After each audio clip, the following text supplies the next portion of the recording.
intervo, ne? Ar... Ne, paskambino man... Kurtis būtų? Kurtis, jo. Kurtis paskambino man po to, kai aš su Linu Kleiza susitikau. Indianui čia buvo. Tai čia maždaug savaitė po to intervo. Kažkas tokio, jo. Nepaminsiu, bet porą savaičių gal, nežinau, porą, 3 savaitės. O šiaip, kaip tu pajautai, kaip jis pats tą situaciją mato, visą šitą skandalą, konfliktą, Pačeso pasisakymą, tavo reakciją?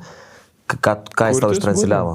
Tai Kurtis protingas vyras, jisai žino, kas vyksta, nesileidžia tas tokias, nežinau, beprasmės kalbas. Žinau, aš tikrai labai ir tikiuosi ir manau, kad ir jisai tą patį galvoja, kad mes susėsim, pasikalbėsim su Rimu ir sudėliosim planus vasaros, reikalingi, kas nereikalingi, kaip viskas atrodys,